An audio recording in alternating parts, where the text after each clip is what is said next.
Whose doorbell was that? Sorry. Anyways, hello and welcome to the Punk Rock Libertarians Podcast, episode 568. Tonight, I'm here with special guest Nicky P. Would it be? Another special guest, Kyle. Hey everybody, happy to be here. And of course, James Bab. Bringing up the Wine Mom Resistance Caucus, representing. Great to be here. Are they still out there? Are they still going at it? Oh yeah. Oh yeah. Nice. What are they? What is that? I never heard of that. We're holding the line against ICE. Yeah. Oh, okay, got it. So yeah, speaking of, actually not even close to speaking of anything related to ICE, but have you guys seen this video of our Secretary of Health, Robert RFK, with Kid Rock, and they're kind of hanging out and doing some weird stuff. Let's have a look. Are they doing gay stuff? Maybe. They're taking off their shirts. He's taking off his clothes.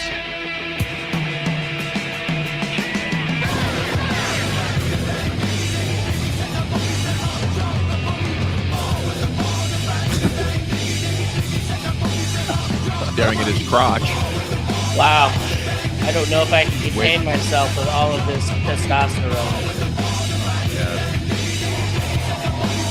What really is amusing, though, is that you look at Kid Rock and RFK Jr., one a professional rock star, one a politician, and the 70-year-old politician is jacked while the rock star looks like he looks like shit. do a little more work. What is good?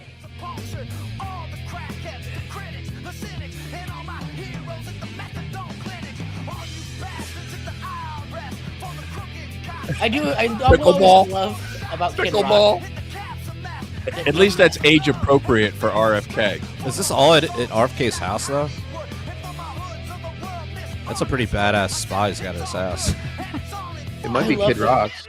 No matter Oh, how might much be. money Kid Rock goes, he still looks like white trash. Yeah, exactly. Make America healthy again. Oh my god. Well, one thing that Kim Iverson pointed out immediately was that why is he wearing his jeans? That was the first And thing I was gonna say. Why he's did he wearing jump his in the jeans. hot tub in his jeans? Like And not he's- and just not just doing workouts in his jeans, which seems ridiculous, but he's also jumping in the hot tub and then in the pool with his jeans on. What's he trying to hide? Kim says he's got chicken legs and he doesn't do leg day. Could be.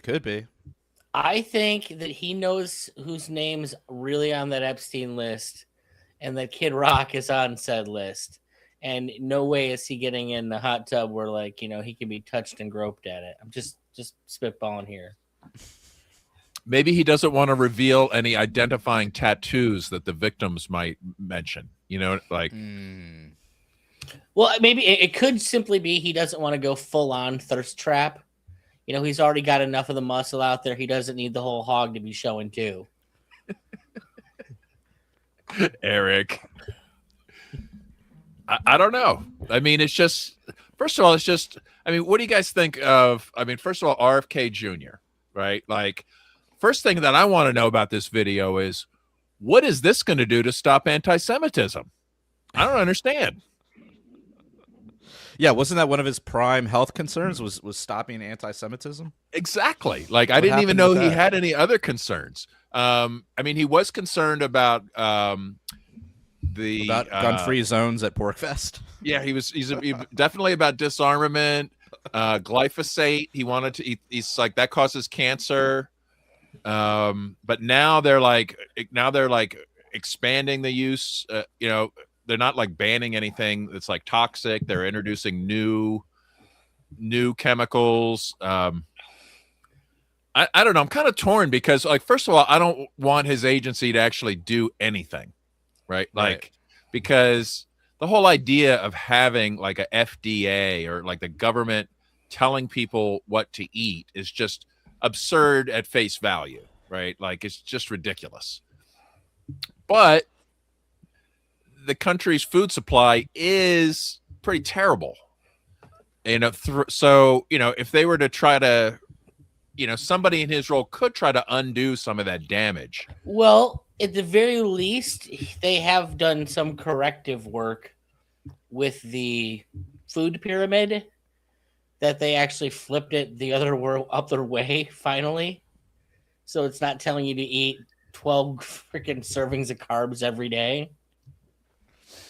Well, I mean, the whole idea of the food period is nonsense. The pyramid is nonsense, anyways. Right? Absolutely. It's not nonsense. If you're a lobbyist, it makes a lot of sense. Okay, you're depending on how big your industry is, it's where your position is on the pyramid. Yeah, that does make a lot of sense, actually.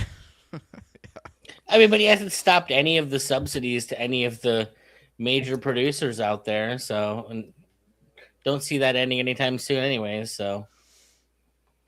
Right, like he's not deregulating the market, I mean, I don't want to speak ill of the not here, but like Otto, I think both Otto and Alex were kind of saying they liked RFK and he was the best part of the administration.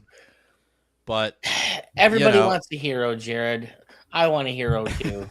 I want to not take responsibility. I mean, maybe he is the best part, but I mean, it's a fucking horrendous administration. So like, it's really, the bar's pretty low. And going back to what I was saying, like someone that we should want to champion in that position would be someone that is deregulating, that is stopping the subsidies, that's allowing, that's making raw milk legal, whether you want to drink it or not, right? Not just saying like drink whole milk, but saying like, hey, you should have the option to drink whatever milk you want to buy, right? But he's not doing any of that shit. He's just like talking about seed oils and like shits that dumb shit like that. Like, this isn't helping anybody. I asked Grok about like what he's done. Okay. And it says, okay, he's restructuring thousands. He did HHS restructuring, thousands of layoffs, agency consolidations focused on chronic disease. So I don't know if that's good or bad. Reduced CDC recommended childhood vaccines, remove recommendations for several, RSV, flu, COVID for kids. That's something, right? Well, and I thought he'd actually done a little bit in the way. There was a couple other things that he'd gotten rid of that were like mandatory. It's in my brain at the moment. I mean, getting rid of recommendations isn't necessarily deregulating, right? But I guess it is like deregulating light, right? Well, Jared, if you've ever tried to take a newborn out of the hospital, let me tell you how much those recommendations are going to make your life hell. Yeah. Okay. All right. Well, fair enough. I'll grant him that.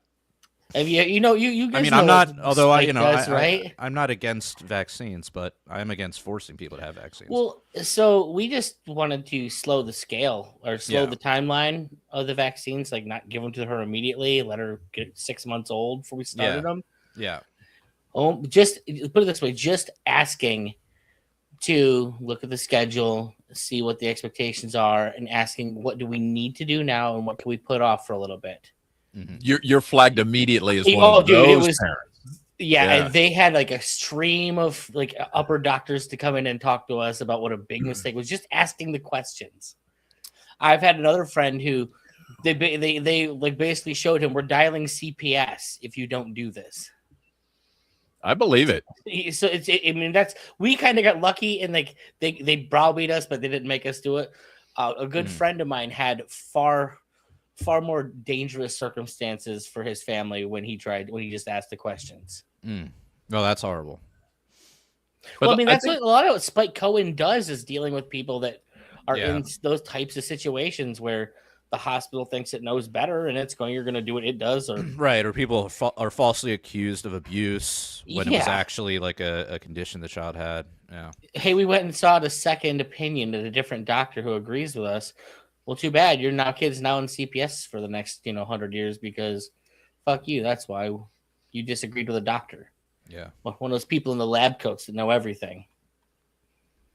Well, let's check in with our token minarchist about the FDA and what is the government's role in health and food. Yeah, thanks, James. I've been on a health kick lately, or learning curve, or trying to learn about food and diet, and a lot of that's driven by social media. I see all these influencers, these fitness people that are like going through the grocery store, and they're like, this whole shelf is inedible, and look at all the chemicals that are in this is sprayed with glyphosate. So I've heard that term before it recently popped up, in mainstream media, with how dangerous it can be. So all this processed food, I do think is not good for us. And I think that the fact that we have an FDA that's regulating, and that you go to the grocery store, and when you're on like trying to stick with whole foods, you're like, oh my gosh, this stuff is so bad for you. Everything has sugar, oils, and salts to make it more palatable. It all has food coloring to make it look healthier. It just Preservatives, everything. preservatives, Well- and the ingredients list. You can't even, some of this stuff you can't even read it all. It's just like so long. It takes up the whole side of the box with ingredients, and then at the bottom it says this is also genetically modified, and you're like, what even is this? What is So this are food? you saying You know? that government regulation of the food supply is a gigantic failure? Yeah, I think it has been a failure. I think it's given us a false sense of security, because everybody's like, well, I mean, it wouldn't be here if it was safe, right? And I don't think that's the case. There's a lot of colon cancer. That actor just died. The guy from Dawson's Creek, James Vanderbeek, just died of colon cancer. And I think we really need to look at our food supply. And a lot of the stuff that we use is like actually banned in Europe. Like I think glyphosate Well, is if actually you've banned in ever- Europe. If you've ever looked at, like, say, a package of Doritos here versus in Europe, there's like 8 ingredients that are all pretty normal ingredients in Europe. And then there's none of the same ingredients in there except for maybe like flour here in the US. But they also regulate there. Are you saying they're regulating better, or do you think it's good that they're banning things? Well, if you are going to have, I think the one point Kyle made is really good, which is that if you are claiming to regulate, right, you're claiming we are ensuring that all this food is safe to eat, right? And you don't do that, that's like worse than if you just didn't it's worse than if you actually regulated and you actually made the food safer, right? Like there is a difference there, right? But like it's even worse to say, oh, we've guaranteed this food is safe, and it's not safe, right? Well, like a million years ago when we were doing the my environmental podcast that I used to do, and we had an entire episode just on the language that's used by the FDA to like label stuff. And you get into like the nuts and bolts of it, and there's like, hey, we're going to label this certified organic. And these are the 138 chemicals that we're allowed to spray this with. Right, because it's still there's allowed to be 138 certified organic. Right, because 138 lobbyists went to DC and made it happen. I mean, I guess this is where maybe Kyle, you can let me know, are you going to regulate the food supply without regulatory capture? I don't know. I mean, I don't have a solution for that. Well, are you suggesting that maybe we need more anarchy in the food supply? I don't know, wouldn't describe it that way, but less regulation maybe. Why isn't the market like stepping up and saying, hey, here's an alternative. This is what you can have. This is what you can't have. Well, the market does we step have up seen with like some of independent certifications, right? But you have to do your research. You have to there's a lot of market opportunities for healthy foods. I mean, I got an Amish farm network. It's not even one Amish farm, multiple Amish farms that I can order from, and they'll deliver to my doorstep. And it's all basic ingredients, organic, wild caught seafood. I mean, it's not even just like stuff you'd expect on an Amish farm, but like baked goods where it's like flour, water, this is a thing that's definitely like close to my heart that I've been followed for a number of years. What you actually find, Kyle, is that in most cases, everything was being regulated properly, and then the government stepped in to force out, because there wasn't a monopoly. What ended up happening, certainly the meat industry is the most obvious, where there's only like 5 plants in the country that are allowed to inspect meat. Like, you're not allowed to take meat to a guy and have it do it himself. Like, to buy meat yourself in this country, there's a whole ton of loopholes that have to be exploited, and you have to call things certain things just to go to a butcher and buy like wholesale meat from a butcher. And the reason that happened is because they put a chokehold where every bit of meat has to go through their people. The reason they do that is because all of those same places are run and controlled by places like Tyson. They're all subsidized by these huge mega corporations. Mind you, mega corporations that for people like Otto are importing and looking the other way on tons and tons of illegal immigrants until their usefulness goes up, and then they have them called in, mass deported, bring in the next group of them so we can pay them less, that kind of thing. It's the most, what we do with food in this country is the most disgusting stuff. Have you ever, one of the reasons, to what I recall, why we have E. coli ever? That's not a thing that naturally happens. It's because we force feed corn to cows to fatten them up, and cows aren't supposed to eat corn and have no way to digest corn. So they then drill holes in the side of cows to manually pull the corn out of their stomachs when it gets caught. And when you open up that open wound into a cow's stomach, those things that exist in there to protect the cow now become on the outside of the cow and become a problem for us. That's the kind of stuff that has been created by the lobbying within the food industry. This is the kind of shit made me give up farm animals. Like, I don't eat farm animals because it's freaking disgusting. What do you eat for meat or protein? Wild caught seafood. I mean, for us, like, we do our best to shop at farmers that we actually know and can go out on the farm and double check everything.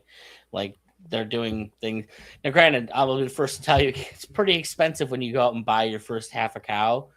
But I will say the meat that you get is so far superior to anything that you get at the store. And part of that is because of our regulatory system. All the good meat that we make in the U.S. gets shipped to Europe.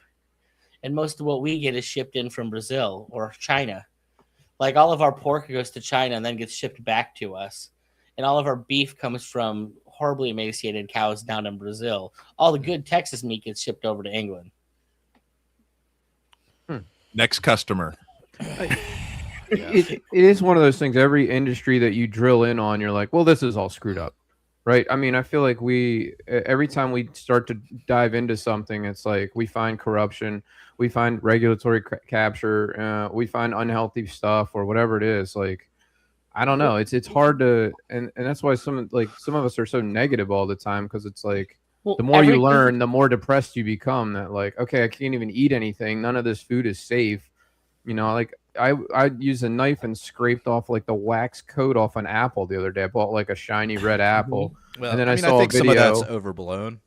Dude, I saw a video. They were like, if this apple, if the number starts with a 4, that means it's not organic and you want to scrape this stuff off. And I scraped it, and like this white flaky stuff came off the surface of it. I was like, oh, that's gross.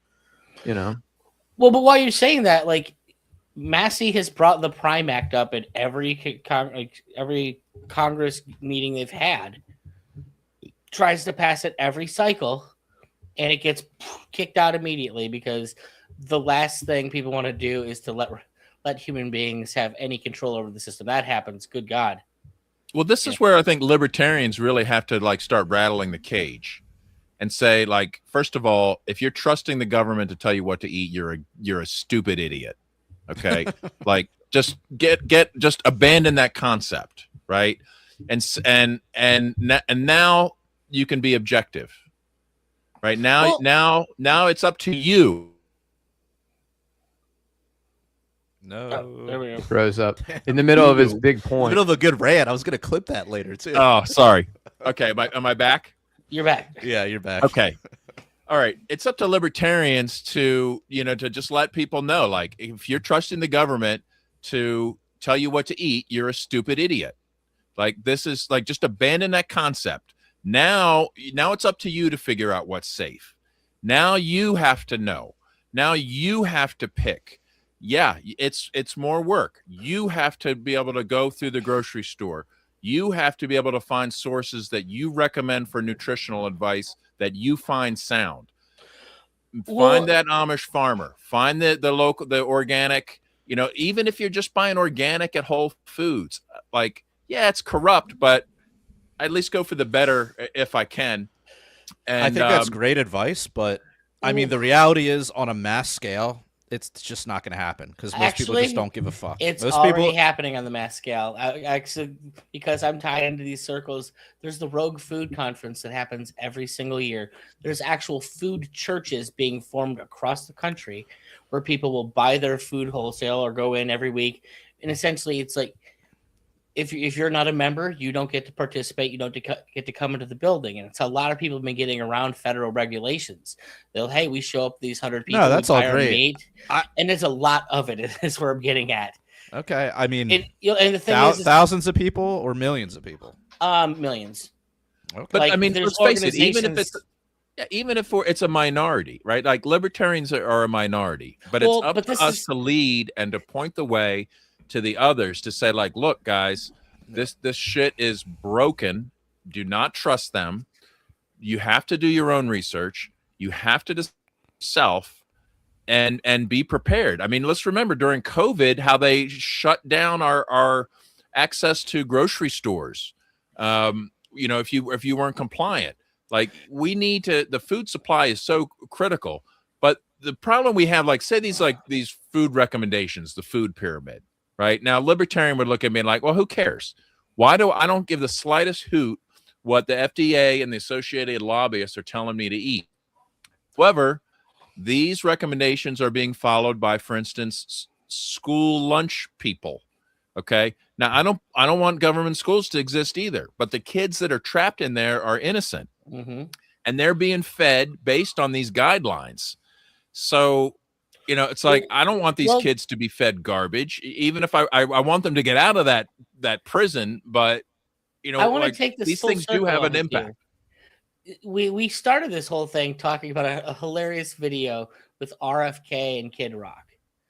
One of the reasons RFK was so sought after by the Libertarian Party that they went out to try and work with him is because RFK, prior to actually getting, when he was saying all the things that needed to be said, had a huge, like, the make people healthy again thing is something that's libertarians are in on, but it is much broader than libertarians. Like, when it comes to the food thing, there are hardcore conservatives that are shopping the same places as the blue-haired hipsters, all to try and escape the food system. Everybody knows this is a problem unless you're like super, super bought in. Lefties know it, righties know it, libertarians all know it. And that's why I feel so strong. This is one of the few things you actually do see a lot of anarchist movement in which everyone's working to find their way out. They're doing it different ways. Like the lefty ways, they're more into trying to find ways to, you know, approach different, you know, farmers markets and things like that, where you find libertarians trying to make their legal structures that kind of block out the broader legal system. And one of the biggest champions of that movement was RFK prior to getting in. So there was a lot of hope that he wouldn't just be another politician, despite having Kennedy in his name, and would do what he said he was going to do when he got in. Oh, and they wanted people to believe have been so hard. Let's just say he's the hero we wanted. Oh, and we want to maybe believe the hero we deserved. Oh, in some please ways. do what you say you're going to do. This time we can trust you. I know it. We actually have an echo chamber here. You know, it would, like, I think we're all in agreement. Like, the system's broken, the food's not very good.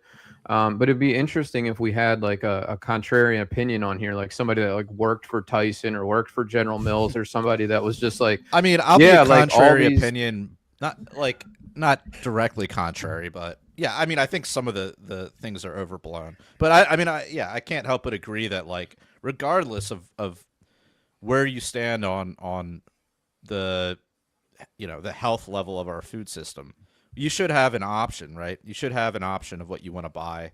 You shouldn't be limited. You shouldn't be restricted by superficial external forces to determine what you want to eat, right? You should be able to make that determination on your own. And the way our system is set up is that freedom is severely limited due to regulatory capture and other regulations and other brainwashing and things like that. Well, and certainly even growing stuff in your backyard is under attack constantly. Like they're always trying to find ways to make it so you can't grow stuff on your own. It's like, look, I'm not really bought into the whole raw milk thing. Like, I don't drink it.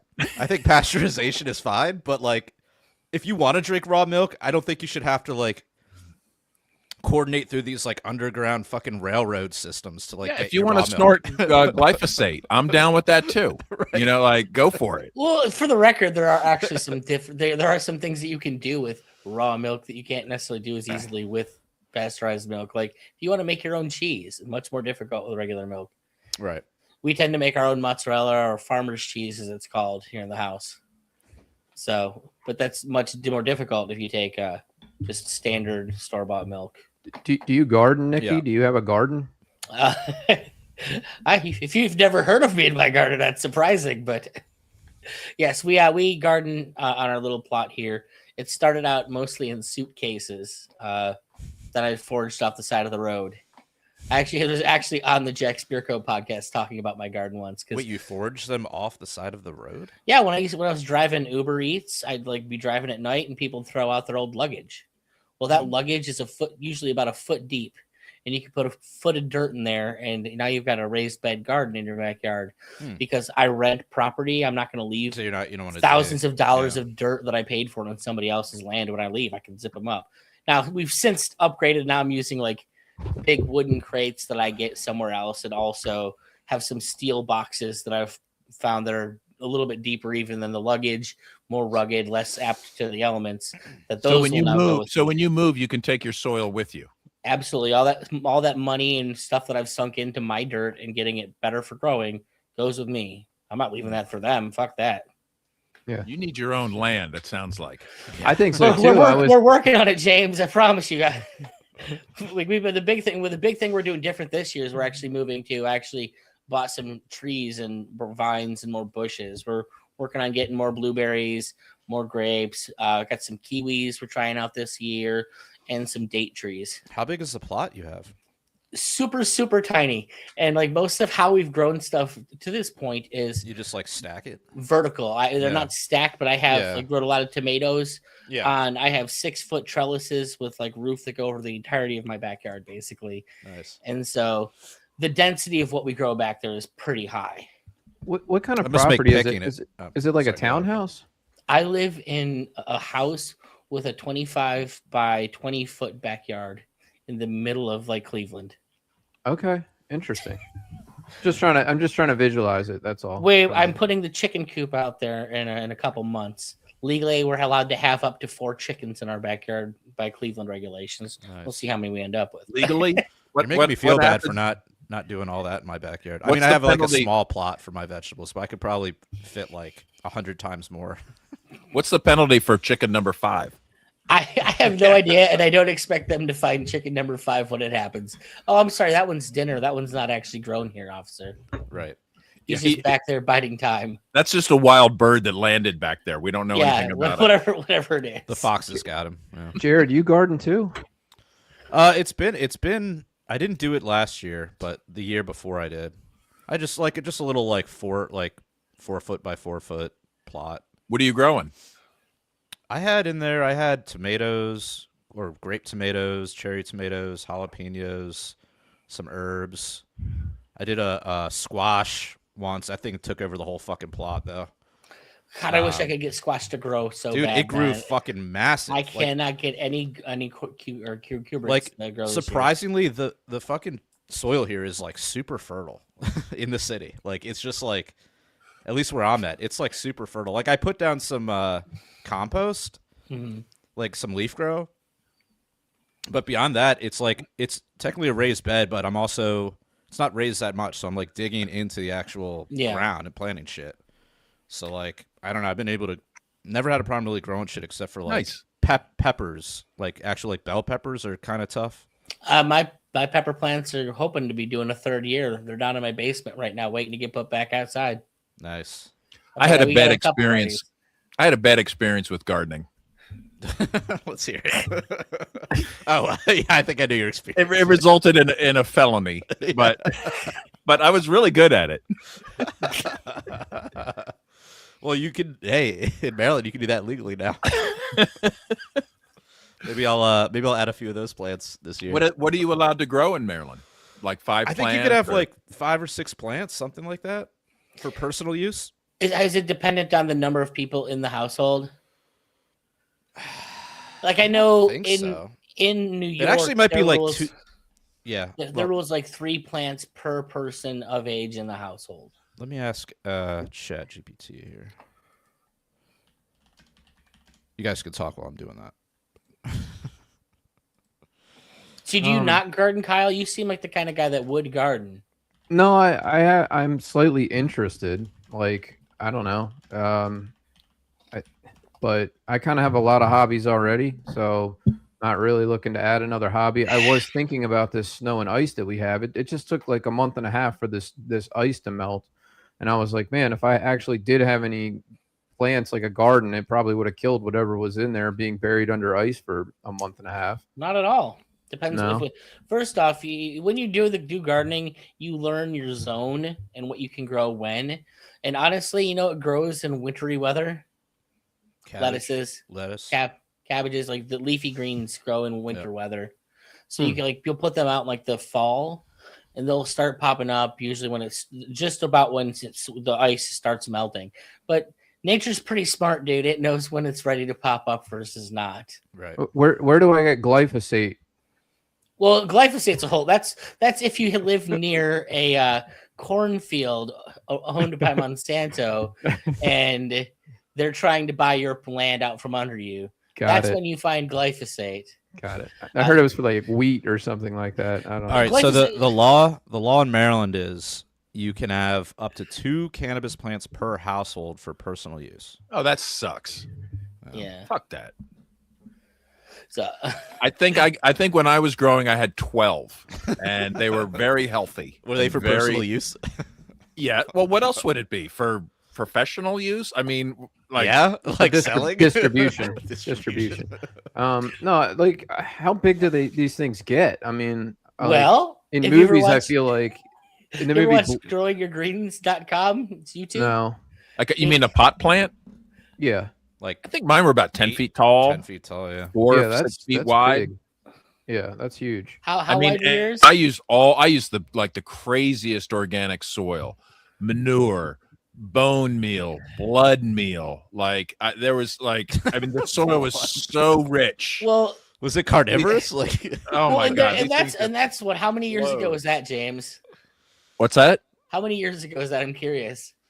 Like 2007. There are so many YouTube channels dedicated to like growing weed specifically now because it has been legalized. So all you really need is sun and water and some soil. Well, I mean, it's literally a weed, right? Well, it's literally easy. a weed. But we're talking there. But there's also people out there taking it to like expert mode, level, yeah. Where like they've got 10-foot tall plants that are like 8 feet wide.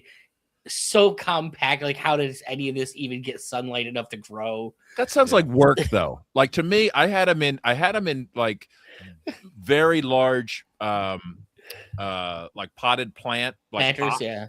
So it was like separated from the natural soil, but they were big, and they would just grow. I mean, you just put them in the sun, you keep the stuff watered.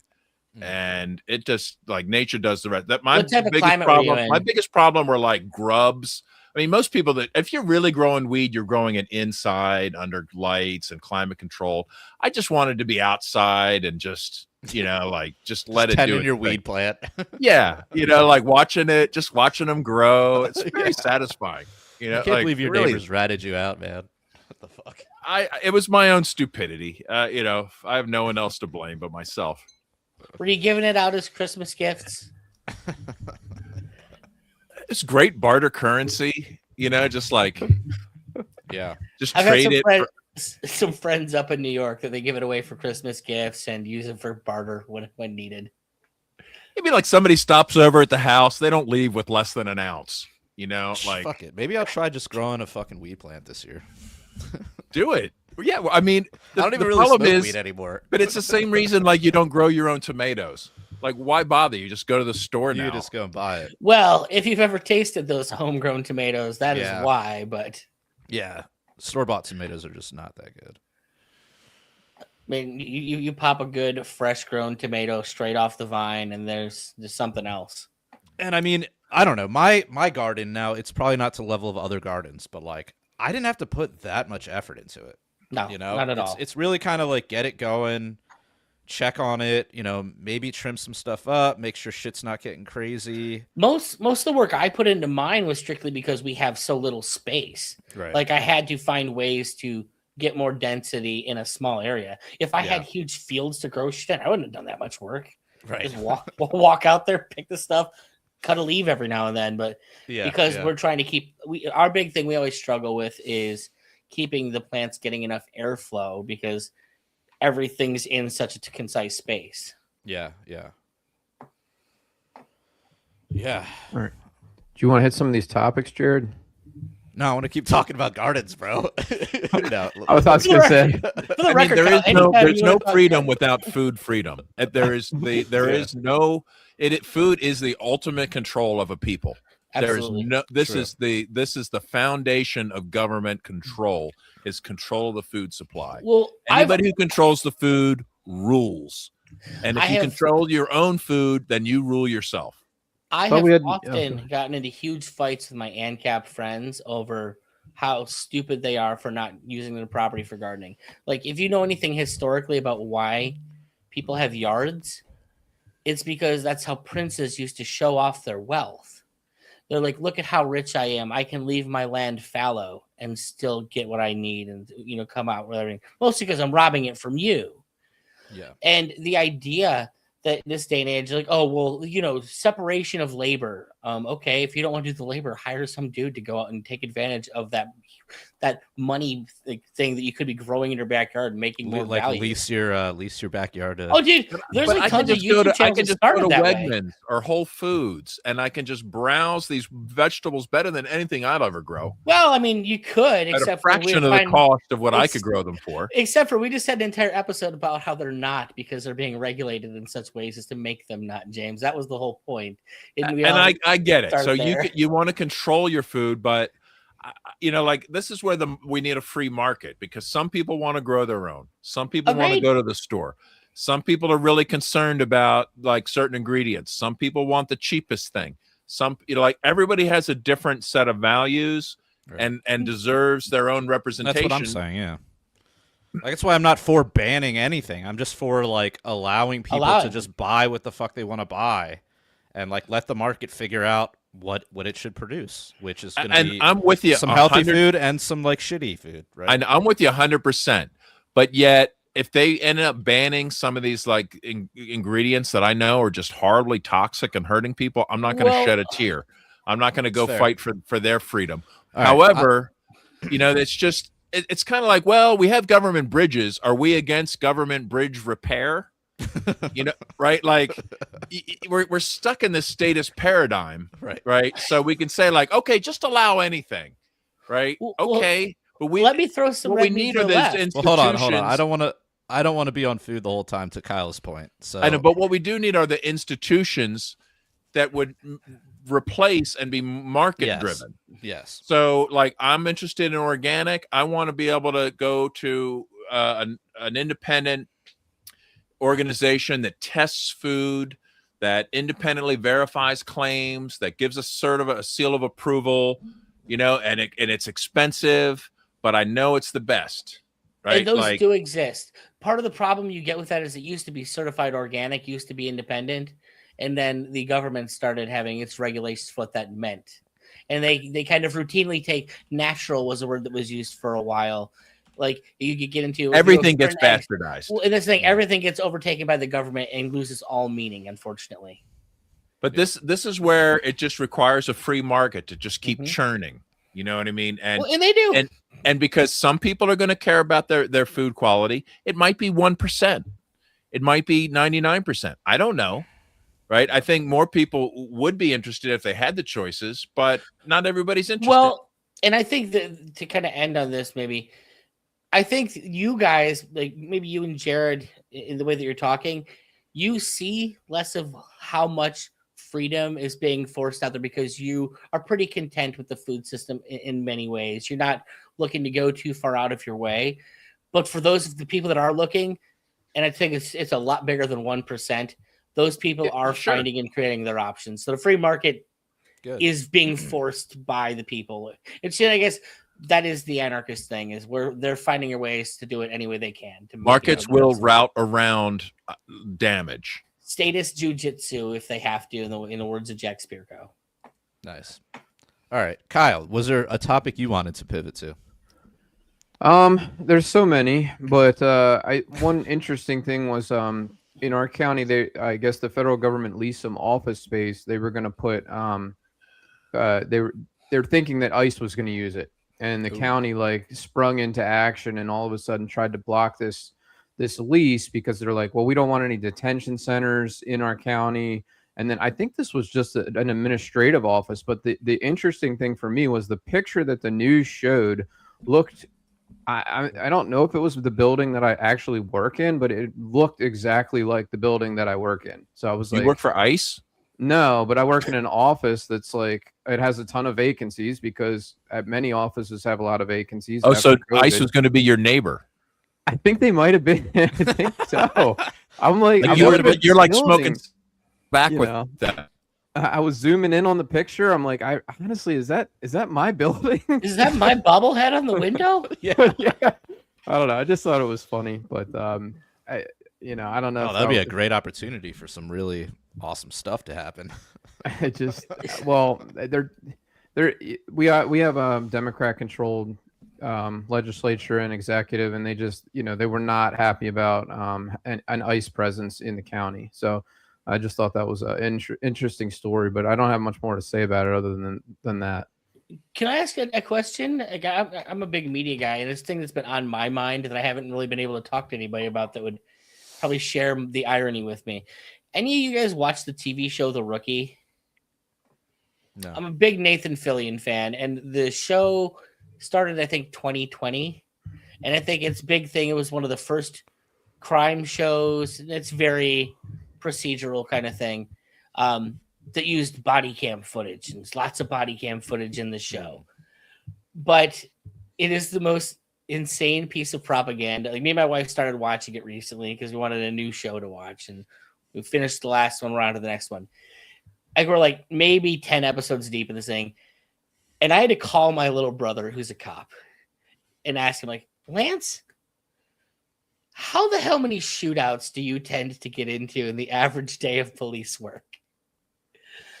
Because in my life of my brother, who's been a cop for, I think, maybe 15 years at least now. That's got to be awkward at Christmas. Which include we tend to agree on more than not, surprisingly. But I mean, is it like Thanksgiving and you're like, am I being detained or am I free to go? No, he's definitely not that kind of cop.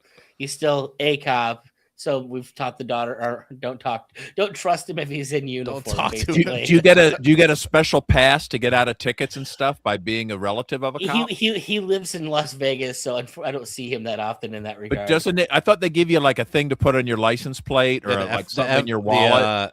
The Fraternal Order of Police, like a courtesy card kind of thing. Like, I mean, they might still. That's more of like a 70s cop thing in my mind, but yeah, I don't know. But I'm asking him because literally every episode has every character in at least one shootout. Well, that's TV, dude.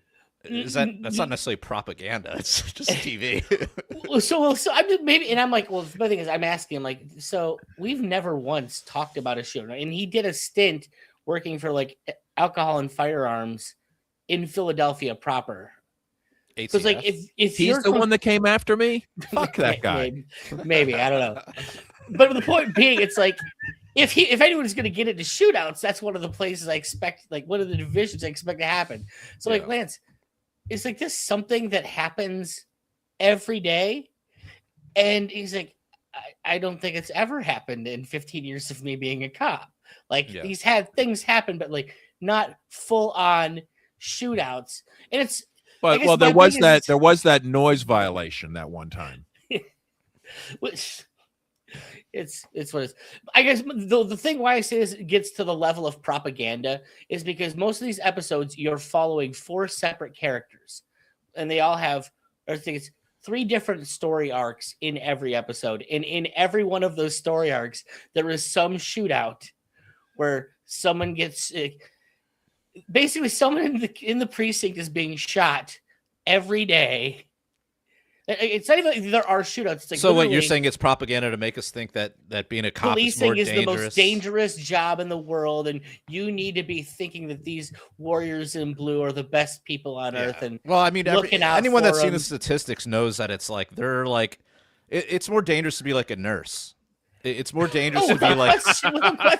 It's more dangerous to be like a construction worker, like. Not to mention like a crab fisherman, or you know. Yeah. I mean, I bring it up because it was just I'm sitting there watching. It's like I've never once had in 15 years of my brother actually being a cop, have never once talked to him about a shootout or something wild like that happening. And every character in every episode is in this. Now, if he was in Baltimore, if he was in Baltimore, like I don't know, I might. Well, you might have seen at least one shootout. Technically, this is like supposed to be L.A. and like maybe L.A. is just that bad. Really? But in the show. But let me ask you this though: like in the TV shows, like cops are always like investigating and going after bad guys and stuff like that. But in the real world, they don't actually do anything but just like sit around, do some paperwork, eat a donut. That like, part of this is actually interesting. Is that it does follow mostly beat cops. Occasionally they have the detectives, but these are like the guys actually out in the car doing the active policing, just like driving around looking for trouble. Oh yeah, well that's the other part of it. They are always just looking. Oh, hey, you see that weird guy in the vehicle? There he is behind the weed store. I bet that's a robbery. And then boom, let's get out of the car and go see what's happening. Like the level of activity in looking for crime that these guys have, it's like I certainly know that's not accurate. Like, yeah, dude, wouldn't it be great to see like a more realistic cop show where you're like in this episode, like somebody's trying to film them and they kick their ass, you know, like so. What I want to see is I want to see high off the evidence locker. I want to see they're shaking down the local immigrant store owner. Oh, so you mean Reno 911, right? The most accurate cop show of all time. I want to see what a wonderful show that is. The biopic of Ronnie Coleman back when he was on the police force in like the 90s. Yeah, imagine getting pulled over by that dude. Holy shit. Which guy? Ronnie Coleman. He was like a Mr. Olympia, like gigantic bodybuilder dude. 6-time Mr. Olympia, like 360. And he became a cop? Well, he was a cop when he did it. Yeah. He used to like work out and work the third shift as a police officer. Like I think until he got, until he won and made money. No, he was actively winning and still doing it from what I understand. Really? Like he was. So he was a cop and then he became like a professional bodybuilder? But like at the same time. Yeah. So, well, I mean, this is the miracle of steroids, where it can take you like it not can just only advance your policing career, but it can, like put you on stage. Oh, that question. But I want to watch that show because I just want to. It'd be the most boring cop show on earth because you watch a 350-pound Ronnie Coleman walk up to your vehicle. Like, what are you gonna do? Like. Yeah. As he punches through the steel inside of your car, rips you out of it. It's like, or just picks up the car and just starts bench pressing. It's like, hey, there's a Tyrannosaurus Rex outside of my vehicle. What do I do? Give him the ID and hope for the best. Oh man, I think they do a lot of traffic stops. Maybe that's their 90% of their interaction with the public is traffic. Well, remember have you ever watched Cops? Like the show Cops from back in the day? I mean, that's obviously realistic, right? I mean, they're obviously only going to show like a domestic violence call. Yeah. But they're cherry picking with no shirt. They're cherry picking. They're cherry picking the most exciting thing that happened in a month and giving you like a 30-minute episode. Right. But yeah, those are pretty exciting interactions that they had on that show for sure. Or just like entertaining. Dramatic. You went to address a noise complaint, and then the wife shows up with a black eye at the door, and you see the husband back there. That escalates something like that? Like you expect it, but it's like once again, 3 characters every episode escalating to the point of firing weapons. Why do you watch the show? Is it just Nathan Fillion mostly? the whole point of the show is Nathan Fillion is gets a I don't divorce think I and know like Nathan Fillion. Firefly.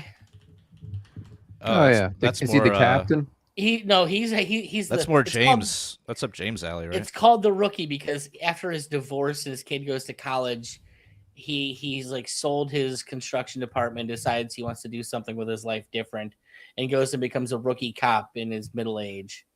That show's been on since 2018. Yeah, and it is. I'm not gonna say it isn't entertaining. Like the interpersonal stuff is fun. It's just like they did an episode where they were doing a gun buyback. And like the sweet old lady brings in all of these guns that her dad brought back from World War II, brings in a couple claymores, and then her car blows up from the claymore instead of sitting there like, you're like, they're like, oh my god, this is the most dangerous thing I've ever seen, and I'm like, it's a 90-year-old claymore. I feel like if it was going to blow up, it probably would have by now. You're simply putting in your car. There's some just obvious like there's specific angles that they're absolutely putting in this show about cops. It's like I watched plenty of procedurals. It's just the worst one I've ever seen do it. It's just so obvious and blatant. Yeah, I mean, I kind of look at all cop shows as like some form of propaganda because there's just so many of them, right? And there's like all, there's like so many of them to like it's like been generations and generations and generations. Well, yeah. So I watched Castle. Castle was fun. Nathan Fillion again. He played a writer that was paired up with a detective, and he was using his mind for how he used to come up with his stories of criminals to help her catch actual criminals because it helped his writing. See, I like detective kind of stuff, right? Yeah. Like, detective stuff is fine, but like, yeah. And you have these shows where it's like 911 or like, Chicago 911 or. Well, and I think maybe this is the first one like I've watched where it's supposed to be beat cops, and maybe that's why it's so different to me. Even when I watch those 911 shows, it's more about like the EMTs and like the weird crap they have to deal with, or firemen. Like that's interesting. It's like there's so many things that cops could be dealing with that are exciting stories other than just getting in a shootout. Dude, there's a YouTube channel I follow that is, I think, more interesting than any cop show or fireman or anything like that. Pepe's Towing. It's this like heavy recovery guy that they call like if a tractor trailer flips over, this is the guy that goes out there and like picks up the wreck and like does the rigging, and you watch the like the whole procedure. Like, it's a concrete truck. Oh, it's a giant crane that flipped over. Like this guy goes out there and saves that shit. Like this is like real. I thought you were gonna say he was like a tow truck driver that like repos people's cars and shit. No, he's not doing repos. That shit is like entertaining too. No, there's a lot of videos on the internet. Like I don't know if they're fake. I mean, I'll watch videos of guys doing like lawn care on people's yards randomly. That always fascinates me. Yeah. Well, there's so many of them. Like just guys that go and do free like lawn makeovers for people. But some of these tow guys are super talented. They'll like fucking pull up with their giant ass that rig in the back and like angle it in, swoop it under the car. And within like 5 seconds, it's like they've got the car and they're fucking off. And the person's like coming out of the house like, no. Like that's like better. That's better than like the Philadelphia Parking Authority. Like that's definitely pro level. It's pro level shit. Yeah. I was going to say, why was Kyle channel? Matt's Off-Road Recovery. Okay, this guy out in Utah who like rescues like stuck trucks and Jeeps and campers. They get stuck in the most ridiculous, crazy ass situations, and like somebody's got to go in and pull them out. Vehicles. I love Kyle. It. What do you like to watch, dude? I'm just a social media addict. I just scroll reels on Facebook, so it's whatever. It's a lot of ice hockey. It's a lot of nutrition. It's a lot of fitness. I probably watch 50 times more exercise videos than actually exercising. But I was going to ask you if you guys remember, why did cops get pulled off the air? Remember that? Was that the guy in Baltimore? It was George Floyd, I thought. Was that Floyd? I think it might have been George Floyd. There was an incident, and then basically they canceled that show. And I think they've since brought it George back. Floyd was on Cops? No, they canceled Cops because public sentiment against cops was so negative after an incident, and it was probably George Floyd. I was thinking Was of it the guy that in or Baltimore, Freddie Eric, Gray. Freddie Gray. Freddie Gray, or was it the Freddie dude Gray's in New York. Baltimore was Michael, right? No. Freddie Gray he was Baltimore. Was Baltimore, yeah. Yeah. Then there was a guy named Michael that was up in like New York that was Brown? like selling cigarettes. Yeah, Michael Brown. He was like selling loose cigarettes. I remember those being reversed for the Should have record. complied. Should have complied. All right. No, yeah, the Lucy guy. Michael That Gray was a different wasn't guy. Michael Brown. Hands up, don't shoot. Yeah, he was a convenience store, possibly robbed a convenience store. And then that was a different one. Yeah, so I'm thinking the Lucy guy was a Lucy- different guy. He was I selling. thought that was Freddie Gray. No. Okay. Eric Garner was the loose cigarettes, and then he got chokeholded to death. Yeah, and they Well, said, he did. I mean, he did break the law, right, Kyle? I mean, I don't want to comment on that specific case. I don't know what happened there. I mean, he was obligated to obey. I mean, of course. All right. But yeah, so they canceled cops because of one of these incidents. One of them, but I can't remember which one it was, or maybe it was the culmination which of obscene police. You know, like, or was it the Portuguese or the Brazilian kid who got like shot 128 times in New York City? Okay, here we go. Cops was canceled by the Paramount Network in June 2020 amid nationwide protests against police brutality following the murder of George Floyd. George Floyd. That's a Jeopardy question for you guys. So it was, Libertarian Jeopardy. Why was cops canceled? I think they brought it back. I think they have new episodes now. I'm pretty sure. They probably changed the format of the show a little bit. I don't think so. Yeah, I think there's other shows that are kind of like that. No, I think The Cops is back. Like really? the main show. It's called Cops. Yeah, right. Is it in syndication? There was Cops and Live PD, which I think were maybe the same. I think Live PD would be a different show. I thought they started making new episodes of Cops. It was a different show, but they were both canceled. Okay. Live PD was essentially the same kind of shit. Yeah. Yeah, I don't like watching my shows for police being too real. Because then you just get angry. Like if I can blame it on it being television as opposed to reality, I can kind of I have justify it a little bit better to myself. Yeah, I do have the opposite reaction to those shows. I usually watch them and I'm like, I usually think that the cops are in the right and that the person they're confronting is in the wrong. Well, probably because they're going to pick the biggest scumbags to tell the narrative that they want, which is criminal bad, cop good. Right. Well, plus exactly. But I mean, I don't know. I'm objective. I'm fairly objective in judging, different cases and what happened. And I watch these shows and I'm like, all right, that guy's, definitely beat on somebody or hurt somebody or shot at somebody and deserves to be confronted. I rarely side with the suspect. What about, have you ever seen The Wire? I have, yeah. It's a great show. Did you ever sympathize with any of the suspects there? Any of the kids caught up in the drug trade or? Yeah, I get. Yeah, the kids, I guess, a little bit, but I mean, not really. How about 24? What about Omar? Did you like Omar? Were you sympathetic to Omar? I mean, he was a cool character, but he was. I just look at it from a big picture view, which is like this is all a product of the law, of the legal system, of drug prohibition. Yeah. Right, that sort of created this entire environment where they call it the game, right? Yeah. And it's like, well, the game only exists because drugs are illegal, right? It was from legislative action that created the game, and now you have this endless game that you always are going to have drug dealers, you're always going to have users, and you're always going to have police trying to stop it, right. And it never ends, right? Mm-hmm. That's what it's designed for. I don't know. Jobs program. Well, I look at people that are against drugs, and they're like, "Well, look at this junkie. They're in such terrible shape. Drugs are so horrible. We can't allow them." And you're like, "All right, but look at what we got. Like, you've got all this prohibition in place, and it's still happening, and it's terrible. Plus, you have criminals. You have criminal gangs. Like I mean, in Mexico, the gangs are so powerful. Like, yeah, would you rather suggesting anarchy again, Kyle? You're supposed to be the minarchist on the show. Well, I am. I mean, it's not anarchy. It's just thinking about how you would do things if you were in charge, and what the laws should be. How would you shape them?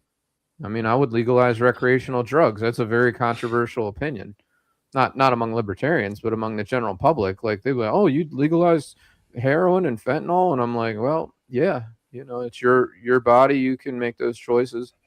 And but if you hurt somebody or steal or somebody, that you're going to be locked up. But yeah. Look, I support no prisons whatsoever.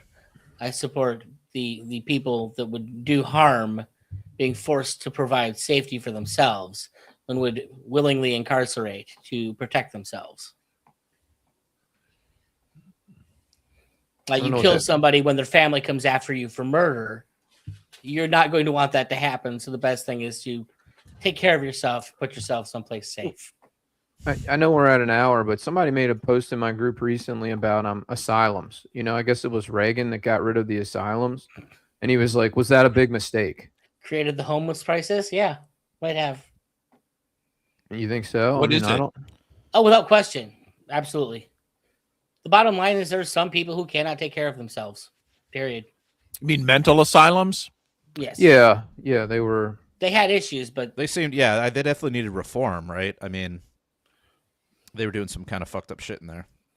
Well, you go, is that a role of government? And if it's not the role of government, what happens to these people? They have no money. Like they're not able to earn money. They're just too crazy.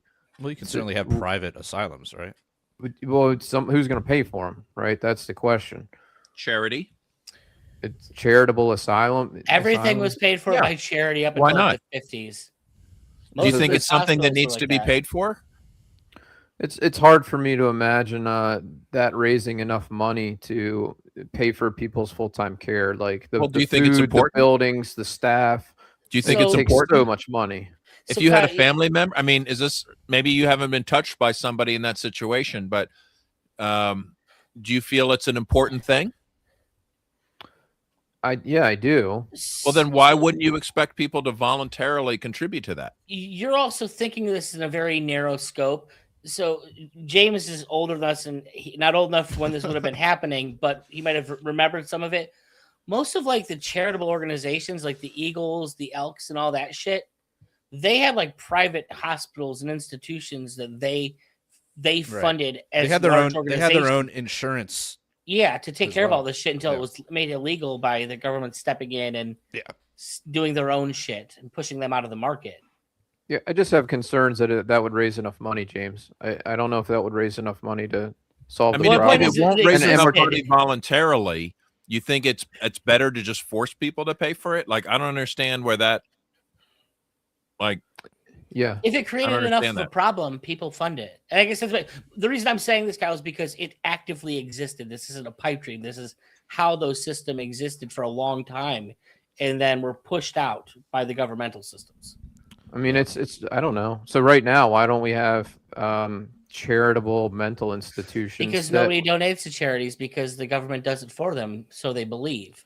Like the fact the government does something means you're people have less. People have less money. And people have less money to donate because it's getting stolen by the government. And they're convinced the government's got it covered. Exactly. So all of these factors. It goes back I'm not going to agree that there aren't any. Just because I'm not aware of them, or we're not aware of them. Like, there's a whole world of shit out there that, like, let's not assume that it doesn't exist because of our limited imaginations, and you don't know how it could be funded, but is that a problem in the world or with your imagination? Well, do you know anything about Ronald McDonald House? Yeah, I mean, it's funded by McDonald's, right? Well, the point is like people pay for all kinds of stuff. Do you know what specifically what they do? I think they like pay families to cover like hotels and stuff when their kids are getting treated, or they either travel expenses. Basically, they have these places that they put families up of like long-term cancer patients to give them housing so they're not stuck paying out of pocket to be with their child in a different city and shit like that. Yeah. But it's like people find a way to pay for all kinds of things if they think it's important. The thing is, when the government tells you it's handling it, you start thinking it's not important anymore. They've got it. Especially to kind of put revenue. To kind of bring it back to what we were talking about before, this is the same problem with the food industry and with the food standardization and regulation. Everyone thinks, oh, it's handled. Like I don't have to worry about it. I just go to the supermarket and I just trust everything here is fine to eat, right? And on that note, if you want to join us in another asylum, we've got the after hours coming up. So if you want to join us there, go over to the Patreon at Overflow Patreon. room. Yes. Patreon.com/punkrocklibertarians. For as little as $3 a month, you get access to the after hours episode. We send out a link. You can join live or you can watch it later, whatever floats your boat. We've also got t-shirts at libertariancountry.com. Enter code PRL to save 5% on those. And until next time, live free. Or shoot those bastards in the face. All right.